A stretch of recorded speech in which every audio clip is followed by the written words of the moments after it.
점에는 영업 제한 조치가 내려졌습니다.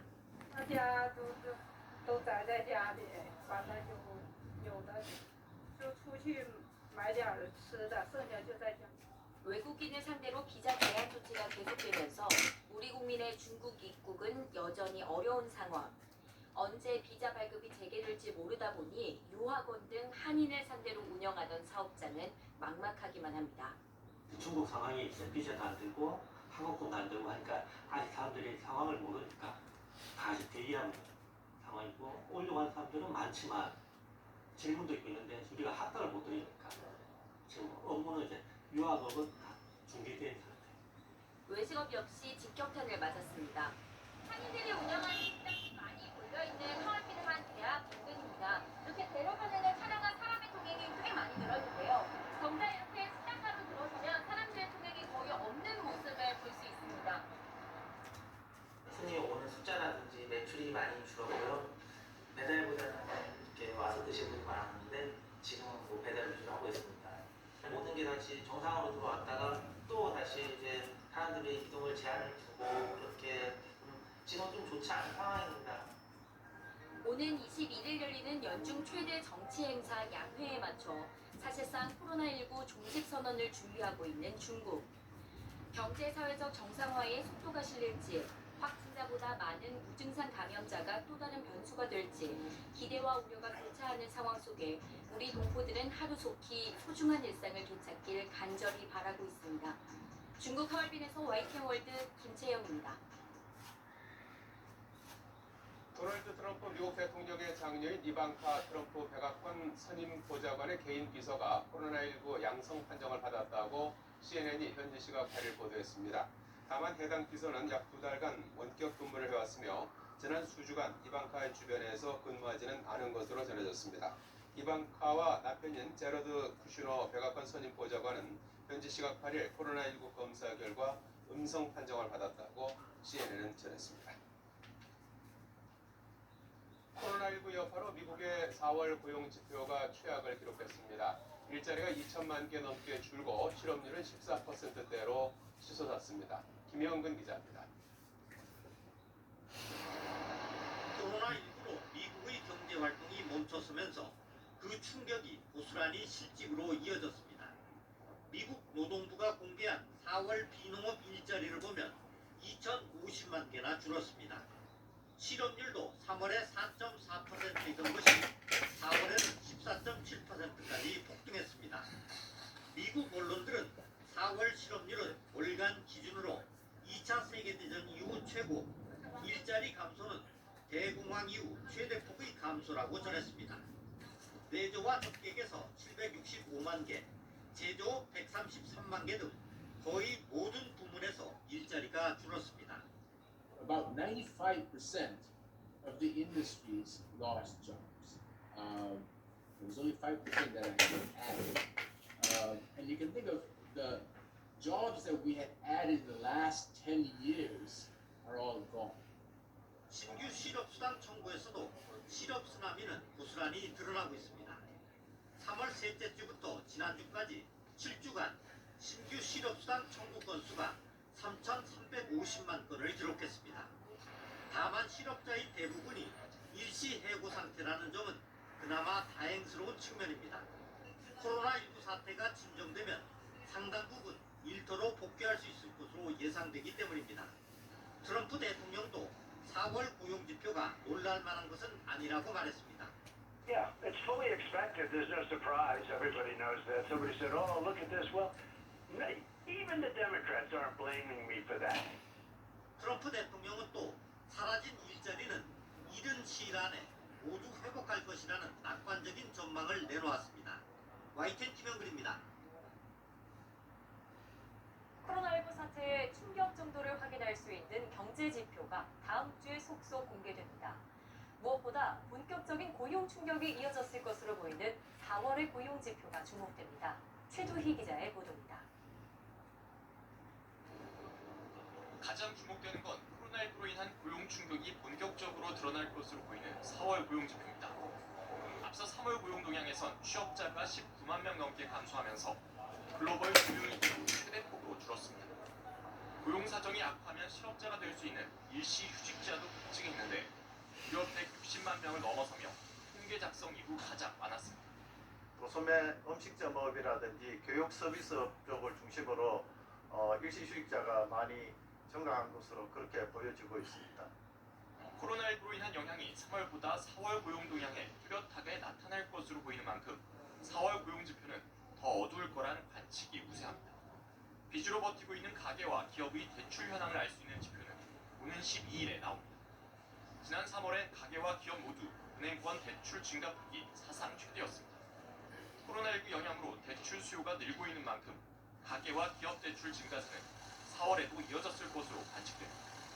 최근 경제 상황에 대한 정부의 분석도 나옵니다.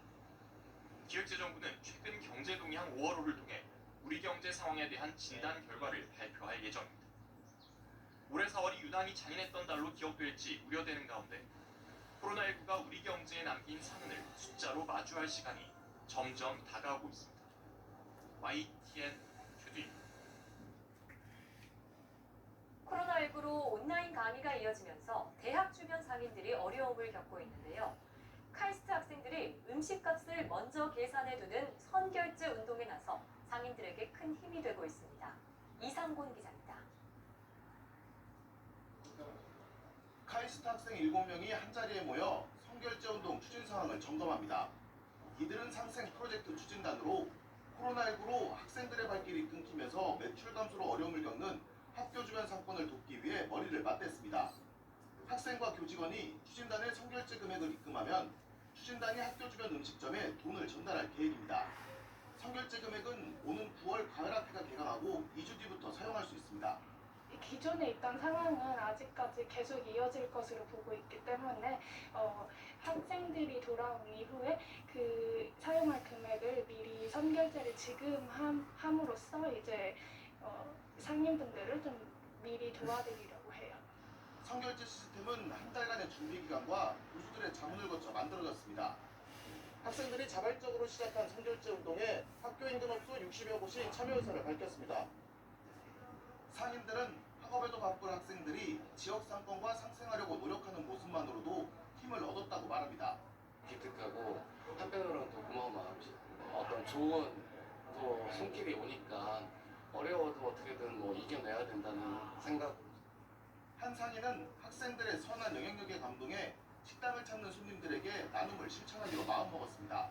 꽃배기를 무료로 계속 제공을 하려고 해요. 그러니까 제 마음이 포근해지니까 이걸 어떻게든 베풀고 싶다는 생각이 들더라고요. 선결제 기간은 앞으로 일주일. 프로젝트 추진단은 상인들의 목소리를 담은 홍보 영상을 SNS 등에 올려 참여자를 모으고 있습니다. 많은 분들이 프로젝트에 참여해 주셔서 좀 상인분들께 큰 도움이 됐으면 좋겠다는 생각을 하고 있고요.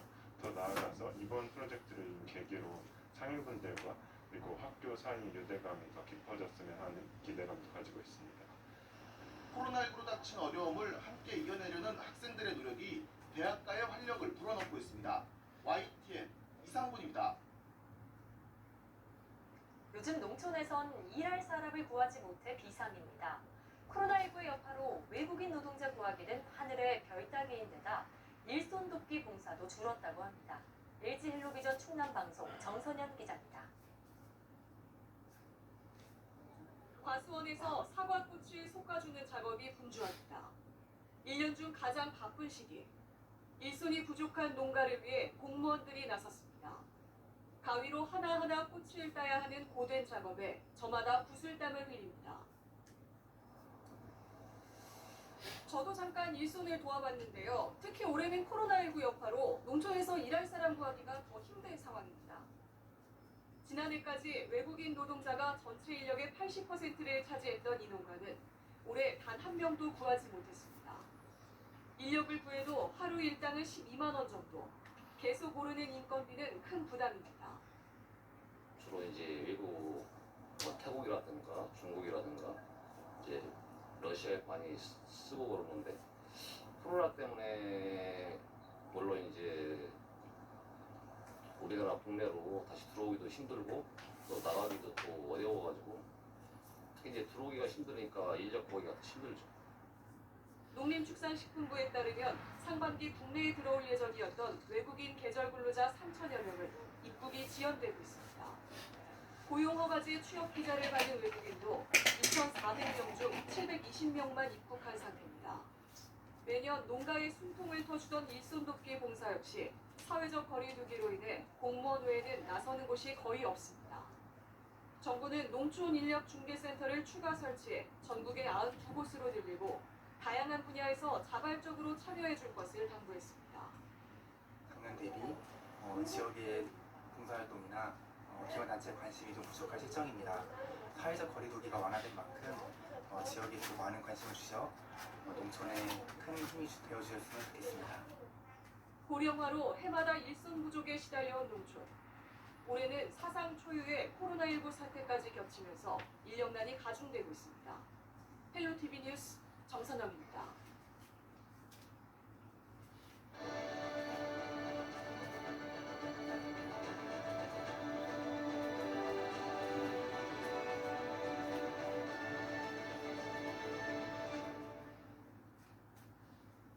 문재인 대통령이 내일 취임 3주년을 맞아서 대국민 특별연설에 나섭니다. 이번 특별연설은 코로나19 사태 이후 문 대통령의 첫 대국민 담화 성격이고 지난 1월 신년사 이후 넉 달여 만에 국정과제를 설명하는 자리입니다.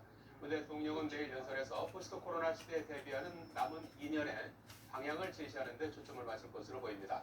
YTN은 내일 오전 11시부터 문 대통령의 취임 3주년 대국민 특별연설을 생중계할 예정입니다.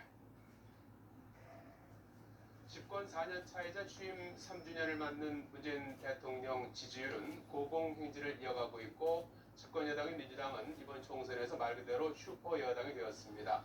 정부 여당이 맘만 먹으면 뭐든 할 수 있는 상황인데 이게 약일지 독일지는 결국 야당을 어떻게 끌어안을지에 달려 있습니다. 이대건 기자입니다.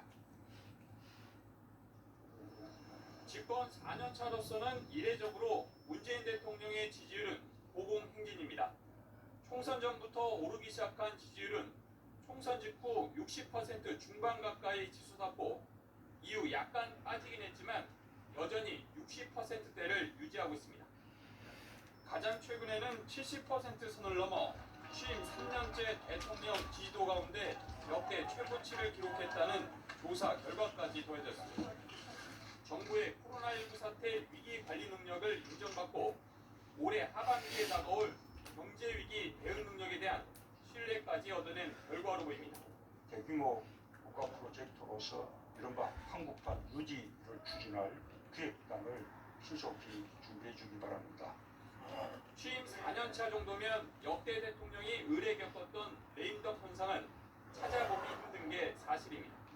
이 같은 대통령의 높은 지지율에 집권 여당은 180석이라는 슈퍼여당 자격까지 얻었습니다. 이로써 문재인 정부와 집권 여당은 마음만 먹으면 하고 싶은 여러 개혁 과제를 추진할 수 있는 정치적 토대가 마련됐습니다. 그런데 아직은 자만하지 않는 모습입니다. 총선 직후 언론에서 개헌 추진이나 검찰총장 거취 문제가 나오자 이해찬 대표가 직접 나서 차단하면서 최대 현안인 코로나 사태 극복과 경제위기 대비에 집중할제라고 강조했습니다. 이는 열린우리당 트라우마 때문입니다. 탄핵 역풍으로 과반을 확보하고도 개혁과제 성과보다는 추진 과정에서의 무력화만 부각했던 과거를 반복하지 말자는 겁니다. 열린우리당의 그 아픔을 우리는 깊이 반성을 해야 합니다. 진실한 마음, 성실한 자세, 절실한 심정으로 결국 60%대 대통령의 지지율과 180석이라는 총선 결과가 내실 있는 정부 정책과 입법 성과로 이어지려면 야당과의 협치는 선택이 아닌 필수 과제입니다. 60과 180, 이 두 숫자가 문 대통령과 민주당에 주는 무게감은 남다릅니다. 잘 쓰면 약이지만 잘못 쓰면 과거처럼 독이 될 수 있기 때문입니다. YTN 이동입니다. 새로 선출된 여야 원내대표가 오늘 처음으로 만납니다. 더불어민주당 김태년 원내대표는 오늘 미래통합당 주호영 원내대표의 부친 빈소를 방문해서 주문할 예정입니다. 두 사람이 원내대표 자격으로 대면하는 것은 처음입니다. 서로 위로와 감사 인사를 나누는 것을 겸해서 향후 국회 운영과 관련한 이야기가 어느 정도 오갈 것으로 보입니다. 더불어민주당 강훈식 수석 대변인은 코로나19 사태로 국민의 삶이 위기에 내몰린 상황에서 국회가 희망을 드려야 한다며 미래통합당을 향해 유종의 미를 거두자며 20대 국회 마지막 본회의를 열자고 촉구했습니다. 20대 마지막 임시국회는 오는 15일까지로 민주당은 다음 주에 본회의를 열고 코로나19 대응 법안 등 민생 법안을 처리하자는 입장입니다. 이에 대해 미래통합당 이종배 정책위 의장은 YTN과의 통화에서 본회의 일정은 당 내부 논의를 더 거쳐야 한다면서 긴급하게 결정을 내려야 할 상황은 아니라고 말했습니다.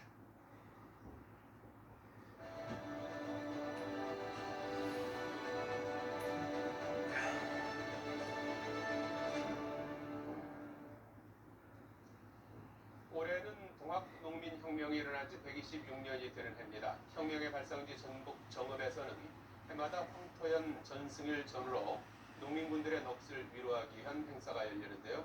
김민성 기자가 다녀왔습니다. 아이다. 누군가의 아버지, 누군가의 아들이었을 농민군 한 사람 한 사람 마침내 죽창을 지켜든 가슴 아픈 사연들. 산처럼 쌓인 흰 쌀밥에 주인 없는 수저 여러 개가 꽂혀 있습니다. 푸짐한 고기, 제철 과일과 함께 목을 죽일 탁주 한 사발이 건네집니다. 외세와 폭정에 맞서 혁명에 뛰어들었다가 장렬히 산화한 동학 농민군을 위해 차려진 제사상입니다. 동학혁명 시절에 이름 없이 가신 분들이 너무나 많습니다. 그분들을 뜻을 기리기 위해서 94년도 100주년을 기념해서 유령탑을 만들었고 그 이후부터 계속적으로 유령제를 지내왔습니다. 이처럼 농민 한 사람 한 사람이 주축이 돼 민중으로부터 시작된 동학농민혁명. 하지만 한때는 동학군에 의한 반란이라는 뜻에서 동학란으로 폄훼됐습니다. 오늘날의 재평가가 있기까지 동학농민군의 후손인 정읍 시민들은 벌써 53년째 선조들의 행적을 추모해왔습니다. 빗속에서 열린 이날 행사는 코로나19 전파 가능성을 낮추기 위해 최소한의 인원만 참석한 채 진행됐습니다. 이렇게 전해져 내려온 동학농민혁명 정신 속에는 시대를 초월한 메시지가 담겨 있습니다. 결국은 인간이 평등하다는 것, 공동체 정신을 가지고 서로가 서로의 발전을 돕고 평화를 궁극적으로 이룩해야 된다는 것. 그런 의미에서 동학사상이야말로 21세기 평화사상이라고 생각합니다. YTN 김민성입니다. 이재용 삼성전자 부회장은 경영권 승계 의혹과 관련한 검찰 수사와는 별개로 현재 국정농단 사건 재판도 받고 있습니다. 파기환송심이 진행 중으로 집행유예 판결이 그대로 유지될지가 관건인데 최근 내놓은 대국민 사과가 어떤 영향을 미칠지 관심입니다. 이종원 기자입니다. 대법원은 최근 이재용 삼성전자 부회장의 파기환송심 재판부 교체 여부를 놓고 심리에 착수했습니다. 박영수 특별검사팀이 재판부 기피 신청을 기각한 고법 결정에 불복해 재항구한 사건을 2부에 배당하고 우정희 대법관을 주심으로 지정했습니다. 3년 넘게 진행된 재판이 또 지연되는 걸 감수하면서까지 특검이 재판부 교체를 주장하는 핵심 이유는 바로 준법감시위원회 설치입니다. 재판부가 먼저 이 부회장 측에 해산의 준법감시 설치를 요구하면서 사실상 양형에 반영하겠다는 뜻을 밝혀 집행유예 판결 속내를 노골적으로 드러냈다고 반발한 겁니다. 이 부회장은 곧바로 재판부 요구를 받아들여 위원회를 설치했고 해당 위원회로부터 사과 권고를 받자 국민 앞에 머리를 숙였습니다. 이 부회장의 대국민 사과 발표도 실형을 피하기 위한 꼼수라는 비판이 나오는 이유입니다. 기술과 제품은 이를 다른 찬사를 듣고 있지만 삼성을 바라보는 시선은 여전히 따랐습니다. 저의 잘못입니다. 사과드립니다. 이 때문에 기존 재판부가 교체되지 않을 경우 이 부회장의 대국민 사과가 앞으로 진행될 재판에서 양형에 유리하게 작용할 거란 관측이 큽니다. 이 부회장은 국정농단 사건으로 항소심에서 징역 2년 6개월에 집행유예 4년을 선고받았지만 대법원이 사건을 파기환송하면서 뇌물액수가 86억 원으로 늘었습니다. 관련 법엔 뇌물액수가 50억 원을 넘으면 집행유예가 불가능한 징역 5년 이상을 선고하게 돼 있지만 양형 감경 사유 등을 적용하면 집행유예 선고 가능성도 배제할 수 없습니다. 물론 대법원이 특검의 신청을 받아들이면 이 부회장의 재판은 다른 재판부 심리로 재개돼 주법감시나 대국민 사과 등이 양형 요소에서 배제될 수 있습니다. 이 부회장의 파기환송심은 재판부 기피 신청으로 넉 달째 멈춰선 상태로 대법원의 결론도 통상적으로 심리가 진행되면 두세 달은 걸릴 전망입니다. YTN 이종원입니다. 조국 전 법무부 장관 부인 정경심 동양대 교수가 오늘 밤 자정 이후 석방됩니다. 서울중앙지방법원이 추가 구속영장을 발부하지 않기로 결정 내려 정 교수는 오늘 밤 자정 이후 서울구치소에서 풀려날 예정입니다. 입시 비리와 사모펀드 의혹 등으로 구속 기소돼 재판을 받고 있던 정 교수는 앞으로 불구속 상태로 1심 재판을 받게 됩니다. 검찰은 정 교수 구속 여부와 무관하게 공소 유지에 최선을 다하겠다고 밝혔습니다. 1조 6천억 원대 피해를 일으킨 라임 사태의 주범들이 최근 잇따라 붙잡혔지만 펀드 판매사에 대한 수사는 지지부진합니다. 이런 가운데 판매사 본사가 라임 펀드 투자에 깊숙이 개입한 정황이 담긴 주요 피의자의 발언이 나왔습니다. 보도에 나혜인 기자입니다. 라임펀드 판매사 대신증권이 투자자들에게 나눠준 안내문입니다. 펀드 가입 전 위험성에 관한 설명을 들었느냐는 전화를 할 테니 정해진 답변을 하라는 내용입니다. 내일 해피콜 갈 겁니다. 그럼 예라고 하시면 됩니다. 이렇게 했어요. 절차상의 하나의 과정이지 특별하게 의미를 둔다랄까? 그런 건 없다라고. 라임 상품만 1조 원어치를 판 대신증권은 사태가 터지자 피해자들의 이런 답변을 앞세워 책임을 떠넘기기 바빴습니다. 이게 증권사에 원금 보장된 상품인 줄 알고 샀다 이거는 말이 안 되거든요, 사실은. 하지만 주요 피의자인 전직 센터장 장모 씨는 지난 2월 피해를 본 투자자에게 펀드 기획 자체가 본사의 승인 없이는 불가능했다고 말했습니다. 모든 펀드는 본사의 상품 기획부에서 투자심의위원회를 거치고 나서 펀드 설정이 돼요. 본사에 어디를 치면 무조건 나와요. 그러면서 자신이 아는 법무법인을 소개해 줄 테니 피해자들에게 단체 행동을 하지 말라고 종용했습니다. 대신증권이 관리가 또 처음으로 가야 돼요. 그래야 그것이 유리해요. 저는 찍을 곳이 있어요. 피해자들은 장 씨의 이런 말이 단순히 궁지에 몰린 피의자의 면피성 발언은 아니라고 주장합니다. 실제로 대신증권의 라임펀드 설명회에는 전무급 임원이 수차례 나와 상품을 홍보하기도 했습니다. 본사의 적극적인 개입이 있지 않고서는 이런 적극적인 판매가 가능하지 않았다. 본사로부터 여러 가지 표창까지 받게 됩니다. 라임 사태를 수사하는 검찰은 최근 금융감독원과 함께 대신증권 본사 임원들의 펀드 상품 심의 절차와 사후 관리에 불법이 없었는지 들여다보고 있습니다.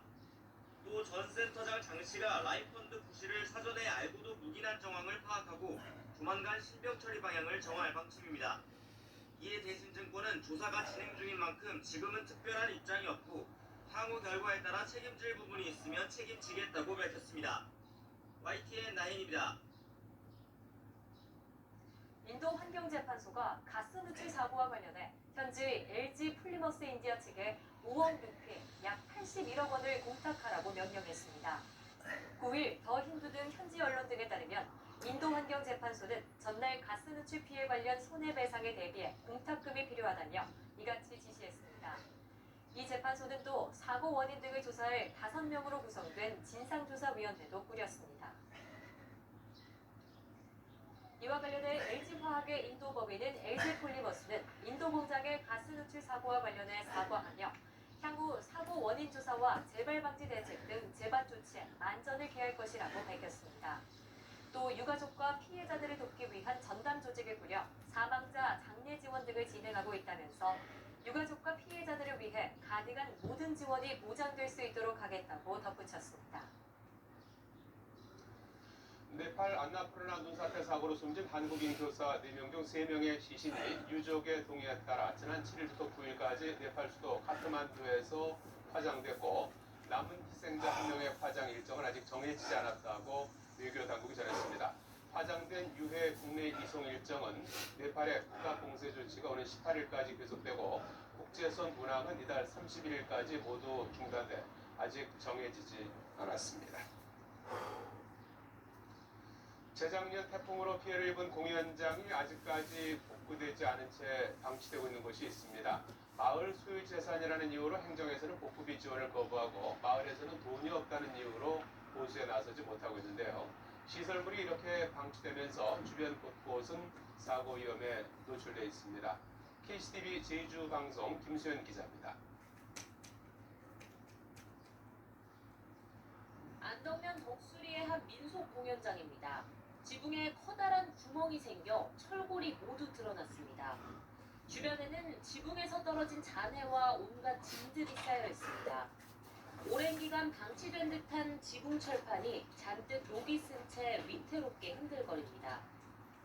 파손된 지붕 일부가 이렇게 공연장 바닥에 떨어져 있는데요. 이대로 계속 방치가 된다면 언제든지 안전사고로 이어질 위험성도 있어 보입니다. 지난 2018년 태풍 솔릭 때 지붕 일부가 파손됐는데 오랜 기간 보수를 하지 않아 시설물 훼손이 점점 더 심해지고 있습니다. 지역 주민들은 이곳에서 매년 민속 공연이 이루어지고 있다며 행정에서 태풍 복구비를 지원해 주길 요청하고 있습니다. 조그만 풍지보고만 불어도 좀 날리고 그러는데 올 여름 이제 태풍이 한 몇 차례 오면 이게 다 없어지지 않을까 그런 우려에서 지금 보기에도 막 위험스럽고 그 자체 마을 자체에서 들어오고 하라고 해가지고 아직까지. 제주도는 해당 공연장이 보조금 사업으로 지어지긴 했지만 엄연히 마을 사유재산인 만큼 복구 지원 대상이 아니라는 입장입니다. 또 태풍 피해를 입었다고 해도 주택과 농수축산물 시설이 아니기 때문에 재난지원금 지급 대상이 아니라고 덧붙였습니다. 다만 제주도는 마을에서 일부 자부담을 할 경우 지원 방안을 다시 한번 검토해보겠다고 밝혔습니다. 하지만 마을회에서는 복구비로 쓸 돈이 전혀 없다는 입장이어서 양측의 의견이 모아지지 않고 있습니다. 작은 바람에도 시설물이 위태롭게 흔들리고 있지만 누구 하나 책임지지 않으면서 보수 계획이 계속 미뤄지는 상황. 흉물로 전락해버린 공연장으로 인해 애꿎은 피해자가 발생하진 않을까 우려가 앞섭니다. KCTV 뉴스 김수연입니다. 기후 변화로 한반도를 위협하는 태풍의 위력이 강해짐에 따라서 올여름부터 초강력 태풍이 추가됩니다. 또 폭염특보도 기온이 아닌 체감 온도를 기준으로 발표됩니다. 정혜윤 기자입니다. 지난해 9월 우리나라를 강타한 13호 태풍 닝닝은 크기는 중형, 세기는 매우 강한 태풍이었습니다.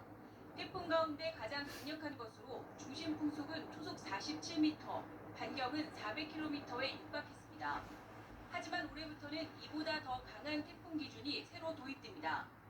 매우 강한 위에 초강력 태풍이 신설되는데 중심 풍속이 초속 54m를 넘는 태풍에 붙여집니다. 또 태풍의 크기 정보는 삭제되고 초속 15m 이상의 강풍 반경 예보와 함께 나무가 뽑히거나 가호 피해가 발생할 수 있는 초속 25m 이상의 폭풍 반경 예보가 추가로 제공됩니다. 지구온난화가 진행되면서 한반도에 영향을 주는 태풍의 강도가 점차 세지고 있기 때문입니다. 열대 해상 쪽에 계속해서 기후변화에 따라서 기온이 올라가고 있기 때문에 초강력의 태풍이 사실 최근에 온 초강력 태풍도 보면 2000년도 이후 거예요. 대부분이다. 최근 태풍들이 강해지고 있다라고 하는 것은 통계상에도 나와 있고요. 앞으로도 더 그럴 경향이 높다라고 말씀드리겠습니다. 여름철 폭염특보 발령 기준도 바뀝니다. 기존에는 33도와 35도 기온을 기준으로 했지만 올 여름부터는 습도를 반영한 체감온도가 기준됩니다. 폭염으로 인한 실질적인 피해를 줄이기 위해서인데 새 기준이 적용되면 도심보다 해안 지역, 5월과 6월보다는 7월과 8월에 폭염특보가 더 증가할 것으로 보입니다. 특히 이달 15일부터는 서울의 특보구역이 4개 번역으로 세분화해 제공되면서 국지적인 날씨 재난에 효율적인 대응이 가능해질 것으로 기대됩니다. YTN 정혜윤입니다. 요즘 강릉을 비롯한 동해안에서는 소나무의 꽃가루인 송화가루 때문에 시민들이 불편을 겪고 있습니다. 다행히 인체에 큰 해는 없다고 하는데 갈수록 송악가로 날림 현상이 심각해지고 있습니다. LG텔레비전 영동방송 박건성 기자입니다. 강릉 시내의 한 아파트 밀집 지역. 주차된 차량마다 노란 가루가 가득 앉았습니다. 소나무 꽃가루인 송악가루입니다. 매일 닦아내도 또 쌓일 정도로 송악가루로 인한 불편함이 반복되고 있습니다. 사실 아파트에 사는 사람들이나 주택에 사는 사람들은 저기 창문을 못 열어요. 그러니까 성악가루 때문에 제 차도 보면 매일 세차를 해야 돼서 차가 이제 차가 들어가고 그래서 큰 불편이 많죠. 동해안을 중심으로 봄철이면 어김없이 나타나는 송악가루.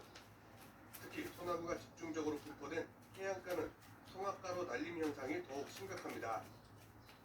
이 같은 현상의 원인으로 이상고온 현상이 지목됩니다. 정상적인 소나무는 성숙 정도가 다르고 나무마다 개화 시기가 조금씩 차이가 납니다. 하지만 최근 들어 기온이 급격하게 높아지는 탓에 소나무 꽃이 한꺼번에 펴서 바람에 날린다는 겁니다. 송악가루를 씻겨줄 비가 많이 내리지 않은 것도 이를 부추긴 원인으로 꼽힙니다. 충족이 되면 체내에서 체내의 그 어떤 대사 활성이 이전보다 활성화가 조금 더 높게 나타나기 때문에 개화가 빨라지고 그만큼 영양 생장이라는 얘기 좋기 때문에 꽃가루도 많이 발생되고. 소나무가 많은 동해안 지역의 특성상 봄철마다 이어지는 송악가루로 인한 불편은 계속될 수밖에 없습니다.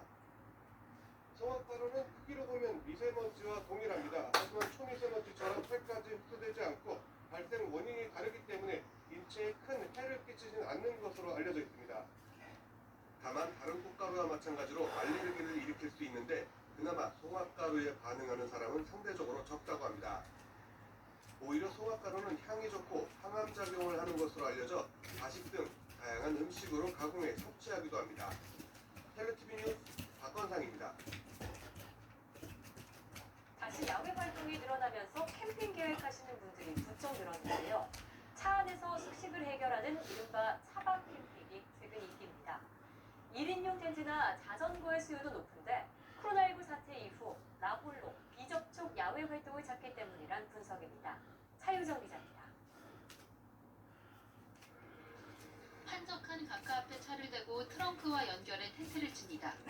능숙하게 의자를 접고 깔개를 까니 안락한 공간이 만들어집니다. 요즘 유행하는 캠핑 중에 차에서 숙박하는 이른바 차박입니다. 코로나가 잠잠해지며 야외 활동이 부쩍 증가하는 가운데 차박 캠핑이 인기입니다. 인접 드문 곳에서 한두 명 소수가 즐길 수 있고 차 안에서 숙식을 해결할 수 있어 대면 접촉을 최소화할 수 있습니다. 뒷좌석 접은 띠까는 매트리스인 차박 매트 판매는 1년 전보다 7배 넘게 늘었습니다. 트렁크와 연결해 칠 수 있는 이른바 도킹 텐트 매출은 한 달